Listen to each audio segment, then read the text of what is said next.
This is a reading from Evidence of Satan in the Modern World by Léon Christiani. The Curé d'Ars and the Devil, a remarkable centenary. Since, at the time of writing, the whole Catholic Church, and more particularly the French Church, is celebrating the centenary of the death of the saintly Curé d'Ars, it is appropriate to begin by studying his life as evidence of the presence of Satan in the world. All his biographers have had to deal with this aspect of his life, and it is probable that at least 20 books on the subject will appear in the centenary year. The first was a brilliant study by Monsignor Fourie, Bishop of Belley, the diocese which includes the parish of Ars. Amongst the authors who have written or are about to write on the subject, one should mention particularly the Abbé Naudet of Ars, who has made the most penetrating study of everything connected with the saintly curé, and the expert of the quality of Monsignor Trochu, author of probably the most outstanding life from any quarter. All agree that it is impossible to deal at all seriously with the life of the Curé d'Ars without mentioning the Grappin. This is the name he gave to the devil in the dialect of his district and period. It means a three-tined fork or pitchfork. The Curé d'Ars no doubt chose this epithet as an indication that Satan is always trying to drive souls into hell, just as one shifts dung with a pitchfork. The life of the Curé d'Ars is so well known that it is hardly necessary to introduce him in detail before discussing the question of demonic infestation. We shall therefore content ourselves with a very brief introduction. The son of a simple peasant family, he was born on the 8th of May, 1786, at Dardilly, in the Diocese of Lyon, and about 5 miles from that city. The revolution was soon to break out, closing the churches and expelling the faithful priests. But faith lived on in Christian hearts in spite of the storm. Jean-Marie Vianney, for such was his name, though it has become customary to call him simply the Curé d'Ars, was brought up by his parents, and particularly by his pious mother, in the full Christian tradition. When he was still quite young, people would say, "He knows so many litanies, your Jean-Marie ought to become a... He knows so many litanies, your Jean-Marie ought to become a priest or a monk." Yet this was not a very hopeful prospect, since religion seemed at the time to be on its deathbed, but it was to experience a rebirth. Religious concord was re-established by Napoleon. The so-called refractory priests, who had till then suffered all the rigors of the law, resumed their duties. The churches reopened. The bells pealed out joyfully. Jean-Marie Vianney wanted to become a priest, but his memory was poor and unreliable. Latin made little impression on it, and theology and philosophy still less. The young man found his studies extraordinarily difficult. He worked and prayed and persevered. God gave him a tutor in the person of his curé at Écully, the Abbé Bally, who devoted himself stubbornly to his task, interceded for him with the archbishop, and finally succeeded in getting him accepted for ordination. This was, no doubt, because of his extreme piety, and he was not immediately entrusted with the power to hear confession. Yet God had destined him to become one of the greatest confessors of the century. After a hard-working curacy at Écully, he was appointed incumbent of Ars, a little village in Dombes, in 1818. Here, Jean-Marie Vianney was to work until his death on the 4th of August, 1859. Such was the priest whom we shall see at grips with the devil. But we should first of all deal with the objection which may be provoked by those very difficulties we have mentioned in connection with his studies. Some may object that we are dealing with a priest of such intellectual poverty that he was only accepted into the priesthood because he was good at reciting a rosary, and because of the acute shortage of trained ministers at that period. This would perhaps detract from the value of his assertions that the devil appeared to him, or tormented him, or gave other sensible evidence of his presence. If his learning was so restricted, it weakens the authority of his evidence. Such, in fact, is the objection. It was, we shall see, often raised against the Curé d'Ars by his own colleagues, and we shall see the answer supplied by the facts. We shall have to question the doctors who knew him and were able to form an opinion of him.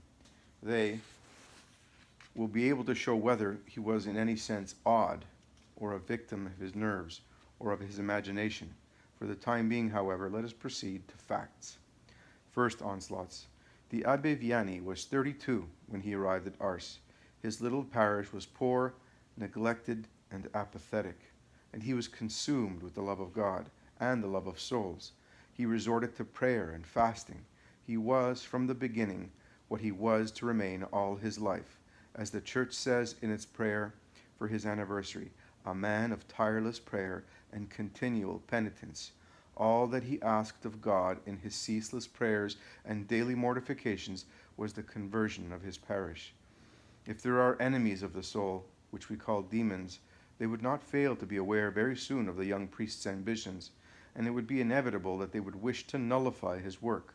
The young priest, in his first sermons, had raised his voice against the vices and disorders which disgraced the parish, drunkenness and dancing. As an obvious consequence, the interests endangered by his attacks became vocal. The cabaret keepers, the regulars in the bars, the dance addicts, the Sabbath breakers felt endangered in their passions, their habits, and their sensual appetites. Yet in his parish he was observed to be so good, so gentle, so pious, and so fervent that he was already considered a saint. But the bad characters of the neighborhood, strangers to the parish, had no hesitation in spreading the most hateful calumnies against him.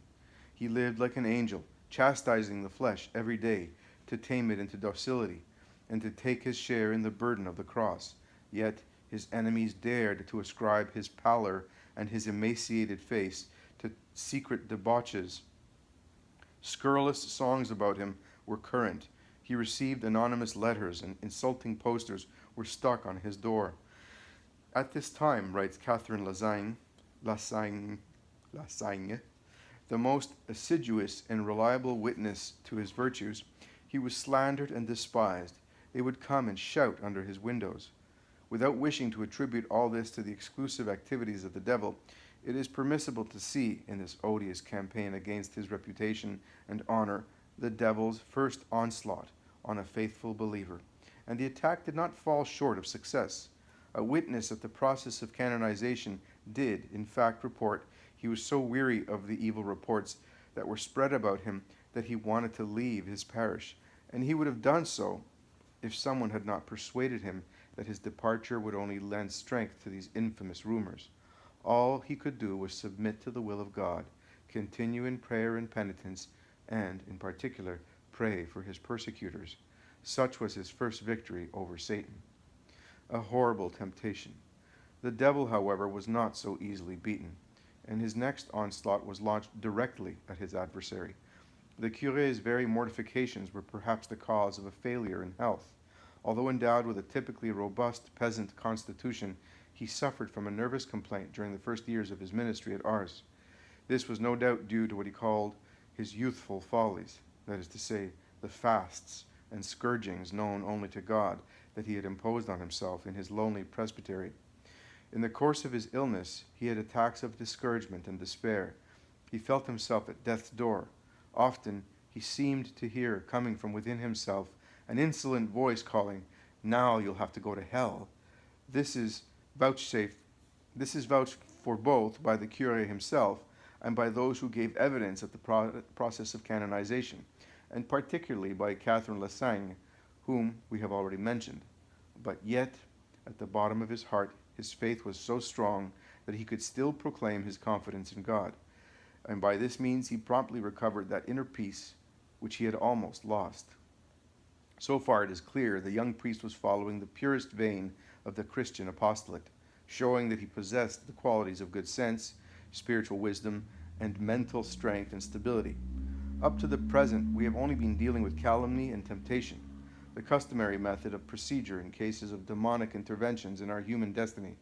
We come now to demonic infestations, which are quite another order, as we shall see. Satanic skirmishes. There was a very obvious crescendo in Satan's struggle with the curé.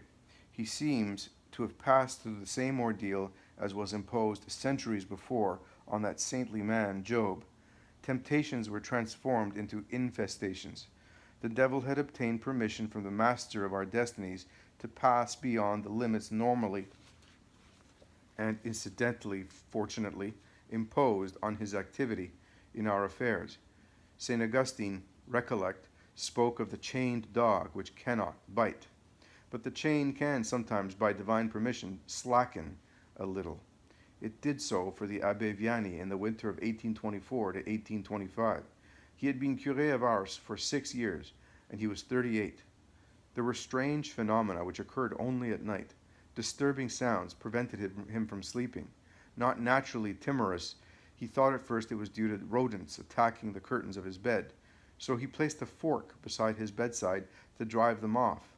But the more he beat the curtains to frighten the rats, the louder became the sound of their gnawing. In the morning, however, he would find no trace of any damage to the curtains. It did not occur to him to ascribe this phenomenon to the devil. As the Abbé Tocanier, a priest who afterwards joined him as assistant, said later, he was not credulous and was not easily persuaded to believe in extraordinary events. Yet it seems reasonable to think that, as later developments would show, he was already being subjected to demonic attack. One author, Canon Sodreau, to whom we shall refer later, and who is a great authority on demonic as well as divine mysticism, has explained the matter very lucidly. The devil acts on man by tempting him. No one escapes from his attacks. This is his normal way of working. In other much rarer cases, the devils betray their presence by vexing or distressing manifestations, which are more alarming than dangerous. They make noises, shake or move certain objects, upset and sometimes break them. This is called infestation. He may have been thinking of the particular experience of the Curé d'Ars, but this was not the only one he had in mind. But Satan, always, as we should remember, with God's permission, was to go even further. Soon, in fact, the young priest was to hear knocking on the door in the dead of night, and strange cries echoing through the presbytery.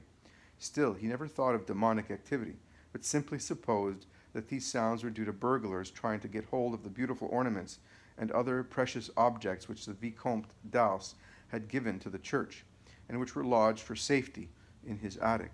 So he got out of bed and went down into the little courtyard.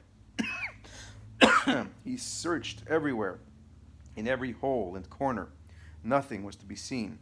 Still, he did not understand, and he decided to ask one of his parishioners to help protect him against his invisible assailants.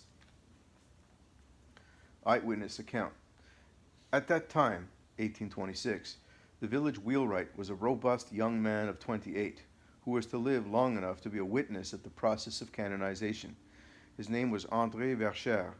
We shall let him tell his own story, taken from his deposition on oath, first on 4th of June 1864, 5 years after the saint's death, and then again on the 2nd of October 1876. For several days, he said, Monsieur Vianney had been hearing extraordinary noises in his house.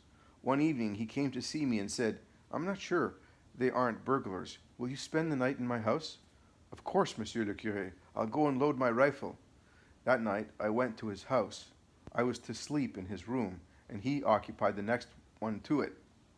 I could not sleep. At about 1 o'clock I heard the handle and the latch of the yard door shake violently.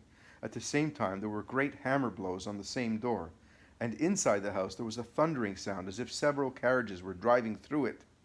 I took my rifle and rushed to the window, which I opened. I looked out but saw nothing. The house shook for about a quarter of an hour. My legs were shaking too, and I felt the effects for about a week afterwards. As soon as the noise started, Monsieur le Curé lit a lamp. He came with me. Did you hear it? He asked. You can see I did. That's why I got up and picked up my rifle. The presbytery was shaking as if there had been an earthquake. So you're afraid? Asked Monsieur le Curé. No, I said. I'm not afraid, but I feel my legs giving under me. The house is going to fall down. What do you suppose it is? I think it's the devil. When the noise had died down, we went back to bed. Monsieur le Curé came again the next evening and asked me to return to his home with him. I answered, Monsieur le Curé, I've had quite enough as it is. This story is confirmed by the Curé himself, who later recounted it at the Providence, a charitable institution he had founded, saying that his first watcher at the presbytery had been terrified Poor Vercher, with his rifle, he would say, laughing. He was shaking all over. He'd even forgotten that he had a rifle. The wheelwright having cried off, the Abbé Vianney applied to the mayor, who sent 2 men to the presbytery, one, his own son, Antoine, a stout fellow of 26, and Jean Cotton, gardener at the Chateau d'Ars, aged 24. Every evening for some 12 days they went to the presbytery to sleep. Here is their evidence at the process of canonization. We heard no sound, reports Jean Cotton, but Monsieur le Curé, who was sleeping in the next room, did. His sleep was interrupted more than once, and he called out to us, "My children, don't you hear anything?" We replied that no sound had reached us. However, at a certain moment, I did hear a sound like a knife blade striking rapidly on a water jug. We had hung our watches near the mirror in his room. "I'm very surprised," said Monsieur le Curé, "that your watches aren't broken." In spite of this, the Abbé Vianney did not yet venture to pronounce on the nature and origin of the unusual noises he had heard, but after a fresh experience, the full light dawned on him. The streets were covered in snow. It was midwinter. Suddenly cries re-echoed in the night, coming from the yard of the presbytery. Catherine Lassagne, who had the story direct from the curé himself, said, "It was like an army of Austrians or Cossacks who were talking confusedly in a language he did not understand. He went downstairs, opened the door, and looked at the snow, lying unsullied in the street. Not a footstep. Then all this hurly-burly, all these sounds of an army in transit were only illusion. In any case, he thought, there was nothing human about it. But if it was not human, neither could it be the work of good spirits." Now he knew fear. It was a presentiment of evil. His conviction was formed. "I decided it was the devil," he said later to his bishop, Monseigneur de Vie, who was interrogating him, "because I was afraid. Our good Lord does not make me afraid." From then onwards he realized the uselessness of asking for human protection. He dismissed his guards and remained alone to face the adversary. The Grappin. The adversary, for this is the meaning of the word devil or Satan, was known to him, as we have said, by the name of Grappin or pitchfork. Once he was convinced of the true nature of the position, he adopted a very wise and prudent course. "Sometimes I asked him," said his confessor, the Abbé Beau, in evidence, "how he warded off these attacks. He replied, 'I turn towards God, I make the sign of the cross, I address some scornful remarks to the demon. As for the rest, I have noticed that the noise is louder and the attacks more numerous when some great sinner is to visit me the following day.'" It was a great discovery and a wonderful consolation to know that sinners from every corner of the diocese, even from every part of France, and sometimes from abroad, were coming to him, a humble curé, to make their confession. "I used to be afraid," he said later to a faithful friend who gave evidence at the process. "At first, I used to be afraid. I did not know what it was all about. But now I am happy. It is a good sign. Next day the catch is always good." On another occasion, "The devil has caused me a lot of trouble tonight. We shall have a lot of people tomorrow. The Grappin is an idiot. He tells me about the great sinners who are coming. He is in a rage. So much the better." A memorable incident. One of the most remarkable examples of these demonic infestations took place on the occasion of the Jubilee Festival at Saint Trivière-sur-Moignant in December 1826. This little town is about 10 miles from Ars. All the priests in the locality had arranged to be there for the Jubilee celebrations, which they hoped would attract many visitors and produce a considerable number of conversions. The Abbé Vianney had left home well before dawn. As he walked, he recited the rosary. It was his favorite weapon against Satan. Something inexplicable in this winter month was happening around him. The air itself seemed on fire, and the hedges by the roadside seemed aflame. He supposed that Satan, foreseeing the harvest of souls the Jubilee would produce, was trying to frighten him away, but he continued his journey. When he reached the presbytery of Saint Trivier, he embarked at once on his allotted tasks. When evening came and everything in the house seemed at rest, peculiar noises were heard, which seemed to come from the room assigned to the Curé d'Ars. His colleagues, disturbed by the unaccustomed sounds, came and complained. "It's only the Grappin," he replied simply. "He's annoyed about the good work being done here." But his colleagues only made fun of his assurances. You don't eat. You don't sleep. You've got noises in the head. It's the rats running about inside it. He was the constant butt of similar remarks in the course of the next few days, but one evening, when the remarks became more pointed, he said nothing. Scarcely had everyone gone to bed than a noise was heard like the passage of a heavily laden cart. Everyone got up in alarm. While they were still asking themselves what could have caused the disturbance, such an uproar arose in the curé's room that the local priest, Monsieur Benoit, cried out, "They're murdering the Curé d'Ars!" Whereupon they all rushed upstairs into his room. The Abbé Vianney was sleeping peacefully in his bed, which unknown hands had pushed into the center of the room. He woke up and remarked calmly, "It's the Grappin who has been pulling me about and making all this noise. I am sorry, I forgot to warn you. It's nothing to worry about. It's a good sign. Tomorrow we shall catch a big fish." Nobody grasped what he meant by a big fish. His colleagues still made fun of him, being not a little alarmed at what they called his hallucinations. But he was not mistaken, as was proved when a well-known local figure, the Chevalier des Murs, who had long abandoned all practice of his religion, walked into the church and went straight up to the confessional of the Curé d'Ars. From that time onwards, one of his most aggressive critics began to look on him as a great saint. Further manifestations. These infestations continued for many years longer. Sometimes the saintly curé was the only one to suffer. At other times, the devil tried to distress the souls of those around him. On certain nights, the orphans and supervisors of the Providence, an invaluable institution founded by the curé, heard strange noises, or the devil would play tricks on the community. One day, according to the evidence given later by Marie Filiat, after I had washed out my saucepan, I put some water in it to start making soup. I noticed little pieces of meat in the water. It was a fast day. I emptied the saucepan, washed it out, and filled it with fresh water. When the soup was ready to serve, I saw some pieces of meat had got into it. When I told the curé, he replied, "It is the devil who has done it. Serve the soup all the same." One can see the Curé d'Ars did not allow himself to be disturbed. His good sense was unshaken, and his trust in God put him beyond the reach of attack. When someone asked him one day if he was never afraid, he replied simply, "One gets used to everything. The Grappin and I have got used to each other." Not that this implies that they made common cause. On the 4th of December, he confided to the ladies at the Providence, "Listen to this. Last night the devil entered my room whilst I was reciting the breviary. He was breathing heavily and seemed to vomit something up, something like wheat or corn, on the floor. I said to him, 'I'm going across the way to the orphanage to tell them what you are doing, so that they will despise you.' And he immediately became quiet. On another occasion, when the Abbé Vianney was trying to get some of the sleep he so desperately needed, the devil, trying to exhaust his energy as much as possible, began to cry out, 'Vianney, Vianney, I shall get you. You must watch out. I shall get you.' 'I'm not afraid of you,' answered the holy man. At the presbytery of Ars, one is shown a bed belonging to him which was burnt through some unknown cause when he had already left for the church. When he was told that his house was on fire, he merely gave someone his keys so that he could go and put the fire out. But he added unemotionally, that Grappin, he couldn't catch the bird, so he burnt down the cage.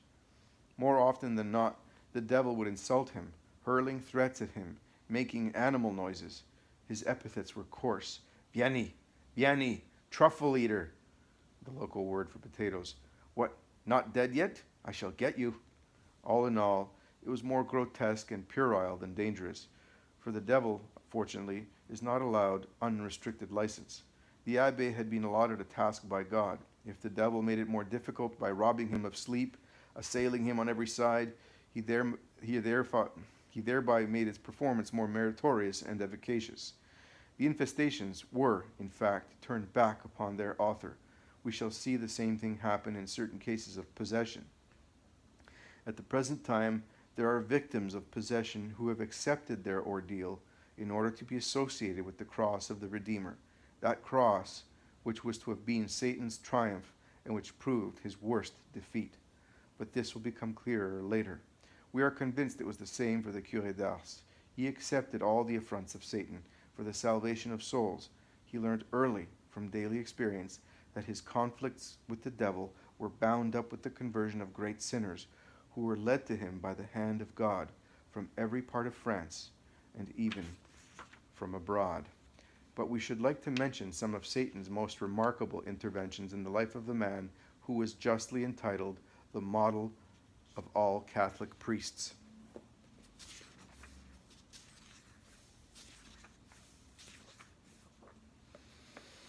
The serpent.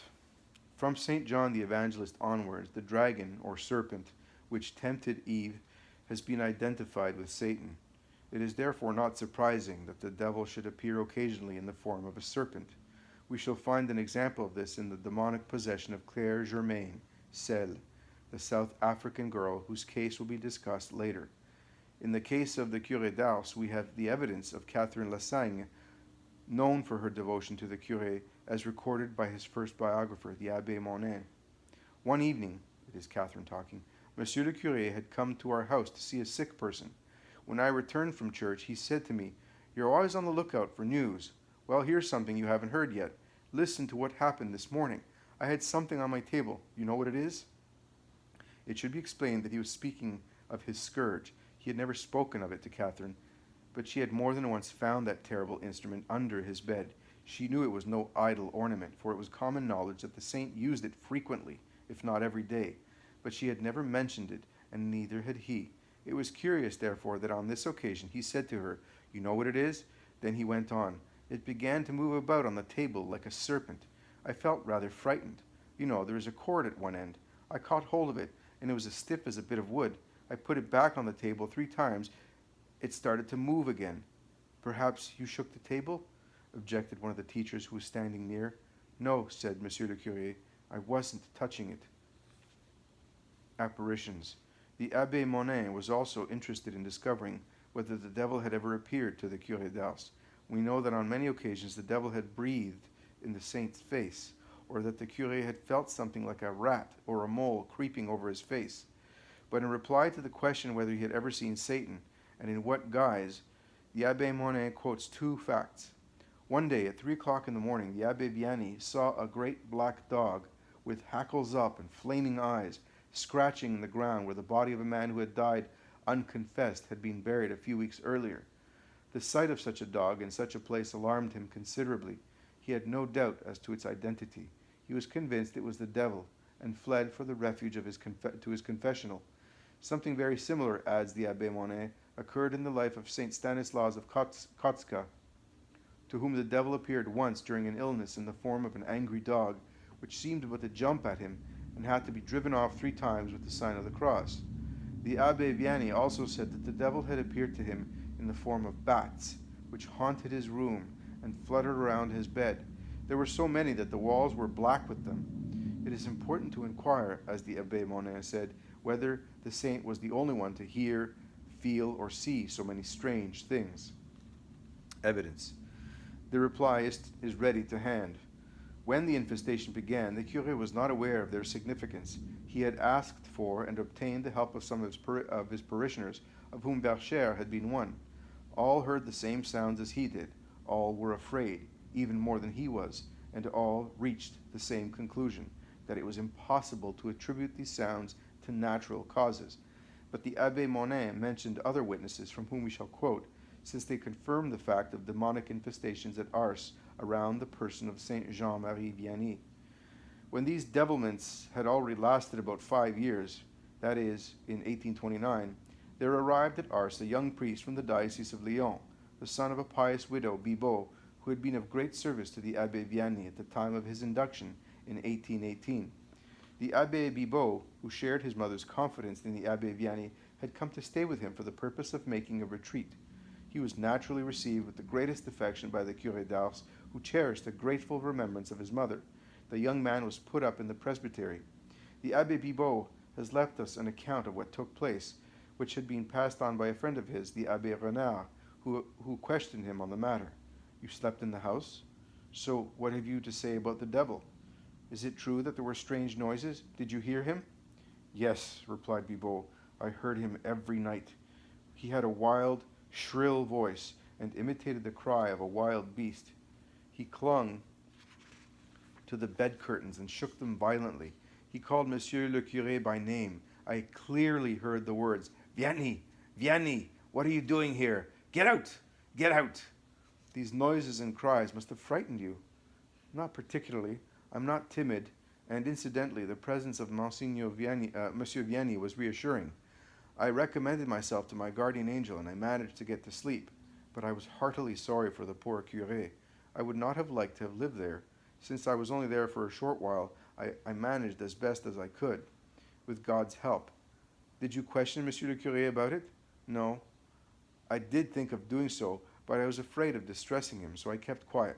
Poor curé, poor good man, how could he live in all that uproar? This is the first confirmation, and a weighty one. The Abbé Bibot heard it. He pitied the Abbé Vianney. He considered that it would be beyond his own capacity to endure such constantly repeated onslaughts. The continual resistance that was required was something very real and very exacting. But there is something else to note in this story, and it is the words the Abbé Bibot heard. Vianney, Vianney, what are you doing here? Get out, get out! We shall revert to these words later. But for the moment, it is enough to point out that they were one of the forms taken by this persecution or infestation of the saintly life of that tireless confessor and fisher of souls, Jean-Marie Vianney.